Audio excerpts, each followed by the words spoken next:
जय माता दी। सनातन पॉडकास्ट में आपका बहुत बहुत स्वागत है।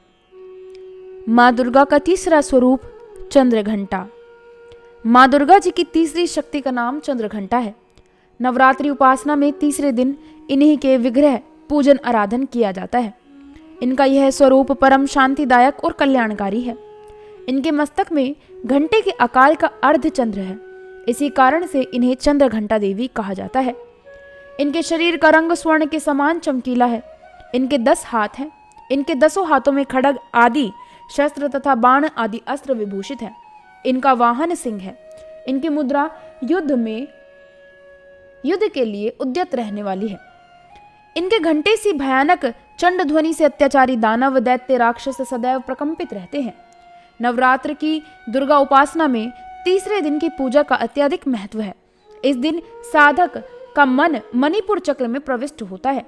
माँ चंद्रघंटा की कृपा से उसे अलौकिक वस्तुओं के दर्शन होते हैं, दिव्य सुगंधियों का अनुभव होता है तथा विविध प्रकार की दिव्य ध्वनियां सुनाई देती हैं। ये क्षण साधक के लिए अत्यंत सावधान रहने के लिए होता है।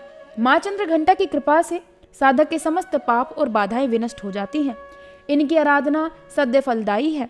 इनकी मुद्रा सदैव युद्ध के लिए अभिमुख रहने की होती है, अतः भक्तों के कष्ट का निवारण ये अत्यंत शीघ्र कर देती हैं। इनका वाहन सिंह है, अतः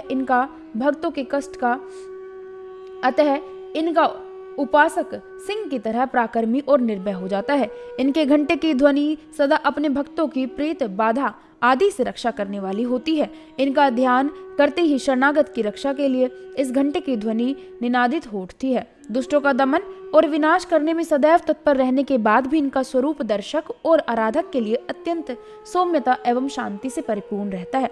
इनकी आराधना से प्राप्त होने वाला एक बहुत बड़ा सद्गुण यह है कि साधक में वीरता निर्भयता के साथ ही सौम्यता एवं विनम्रता का भी विकास होता है। उसके मुख, नेत्र तथा संपूर्ण काया में कांति गुण की वृद्धि होती है। स्वर में दिव्य अलौकिक माधुर्य का समावेश हो जाता है। माँ चंद्रघंटा के भक्त और उपासक जहाँ भी जाते हैं, लोग उन्हें देखकर शांति और सुख का अनुभव करते हैं। ऐसे साधकों के शरीर से दिव्य प्रकाश युक्त परमाणुओं का अदृश्य विकिरण होता रहता है।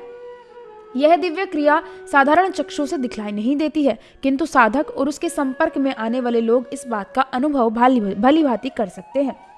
हमें चाहिए कि अपने मन, वचन एवं कर्म एवं काया को विहित विधि विधान के अनुसार पूर्णतः परिशुद्ध एवं पवित्र करके माँ चंद्रघंटा के शरणागत होकर उनकी उपासना आराधना में तत्पर हो। उनकी उपासना से हम समस्त सांसारिक कष्टों से विमुक्त होकर सहज ही परम पद के अधिकारी बन जाते हैं। हमें निरंतर उनके पवित्र विग्रह को ध्यान में रखते हुए साधना की ओर अग्रसर होने का प्रयत्न करना चाहिए। उनका ध्यान हमारे इहलोक और परलोक दोनों के लिए परम कल्याणकारी और सद्गति को प्रदान करने वाला है। आप सभी को जय माता दी।